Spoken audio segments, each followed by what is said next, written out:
Hey, I'm Mike on the Riding in the Ozarks channel. So, have you guys heard Harley-Davidson is breaking up with Vance and Hines? At least on the track.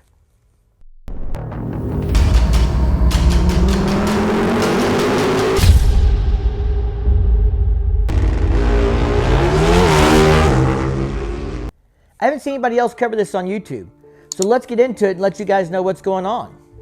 On November 11th, Harley-Davidson released a press announcement titled, Harley-Davidson Racing Efforts to Refocus on Dealers' Competitive Programs. HD will support AFT Super Twins, Production Twins, and NHRA Pro Stock Competition. Here's the press release. If you want to read the entire thing, go ahead and pause this video now. The press release goes on to explain how Harley-Davidson is refocusing on building within the brand and going back to grassroots flat track racing by offering support to its entire dealer network. They of course thank Vance and Hines organization, the riders, team members, blah, blah, blah, blah, blah, blah, blah, blah, blah, blah, for their passion, commitment, and expertise for over a decade of winning competition and championship titles. They go on to talk about the success over the past 18 seasons, generating 107 wins and 10 championships, proving to be one of the most successful programs in the history of the sport.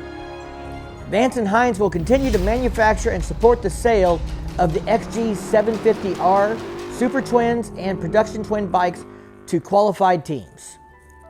So in case all that corporate fluff was unclear to you, what this really means is they're killing the factory-sponsored racing teams for the flat track racing and drag racing.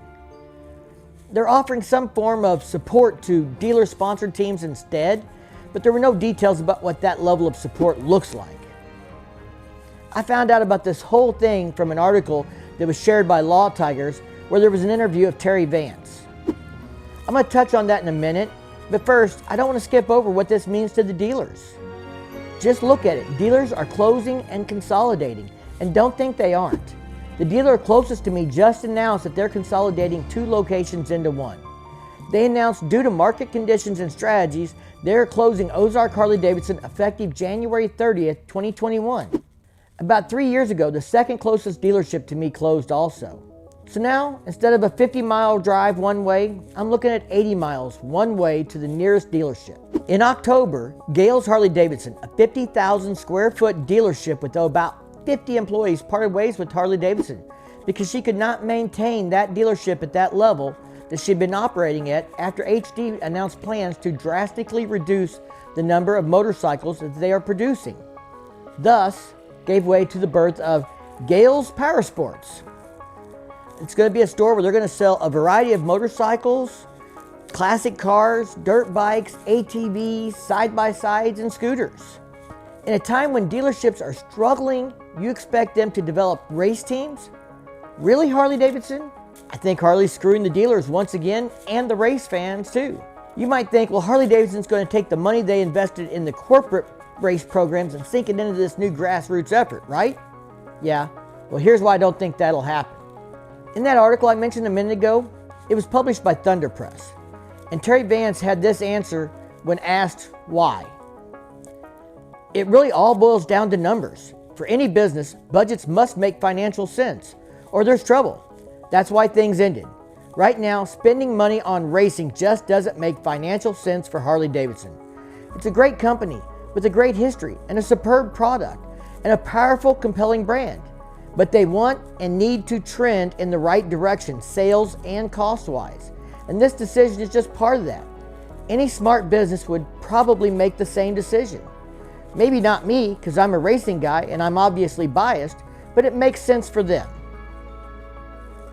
Okay, there's a lot of great information in this article, and I'm going to leave a link to it in the description down below if anybody wants to read the rest of it. And thanks Thunder Press and Law Tigers for getting this word out. So that comment I just read makes me think Harley-Davidson is killing the racing support to add dollars to the bottom line for the company. Remember, they just announced that Q3 2020 was their best quarter since 2015. I'm sure this fits into their financial plan of the new CEO, but does it fit into his strategic plan to make Harley-Davidson the most desirable motorcycle brand in the world? I mean, you guys know the old saying, win on Sunday, sell on Monday. Of course, that refers to winning races on Sunday and people wanting to buy that brand on Monday. Obviously, Harley-Davidson is very serious about their racing and getting out there and winning and promoting their product. They've always been serious. They've been very serious since 1914, and they've been in the racing steady all the time. And we feel it's a very important part of the sport of motorcycling, really. You have a lot of appeal to your people on the street that want to see. The same as you do in all type of racing. They're very brand conscious. They want to see racing motorcycle. They want to see their brand leading the pack. So is this just another sign that Harley doesn't care about competing against other companies on or off the track? If you subscribe to Harley-Davidson's YouTube channel, about a month ago, they released a video titled 50 Years of Wins, referring to the flat track racing. I find it ironic that they released a video that is professionally produced and 33 minutes long, bragging about their racing success at the same time they're pulling the plug on it. Oh, and by the way, that video doesn't cover anything after 2017. Do you know why? Well, since Indian returned to the American flat track racing in 2017, they've been kicking the Harley XG750R's ass on the track. So why would dealers want to take on the expense and develop and support race teams that are going to compete with the Indian FTR Scout 750 when the odds say they'll be lucky to even break into the top 5 on a track? And don't think I'm just hating on Harleys. I went to the Springfield Mile in 2020 and I was rooting for Harley the whole time. But no matter how much I wanted them to win, the facts are the facts. And the facts are they are barely competing on the track with the Indians, and that's only due to Vance and Hines. By the way, if you ever get a chance to go to a flat track race, I highly recommend it. It was a blast, and I wished I'd gone sooner. Don't wait till you're old and gray like me. Now, let's look at the King of the Baggers race results. This race was held back in October, and I think by all accounts it raised a lot of interest and people were really excited about it. But Harley barely made the podium, and that was only thanks to Vance and Hines. Vance and Hines managed to hold on to second place with their street car. 2 Indians versus 10 Harleys, and the Vance and Hines was the only team to get close. The next Harley was 30 seconds behind third place when it crossed the finish line. By the way, I love the King of Baggers race, but we all need to remember, those were all highly modified and customized bikes. They may be based on a factory model, but they were nowhere near stock. Some of those bikes had 200 pounds shaved off them. I've made some videos lately about Harley-Davidson, the company, and some of their motorcycles, and some people would say I have been very critical of them. Let's be clear, I love my Street Glide. I love a lot of Harleys, and just because I recognize that the Sportster isn't holding up to the competition and may be replaced soon, doesn't mean I don't like the bike itself. I would much rather this video was about how Harley is making a comeback and dominating the competition on the track, but that just isn't the case.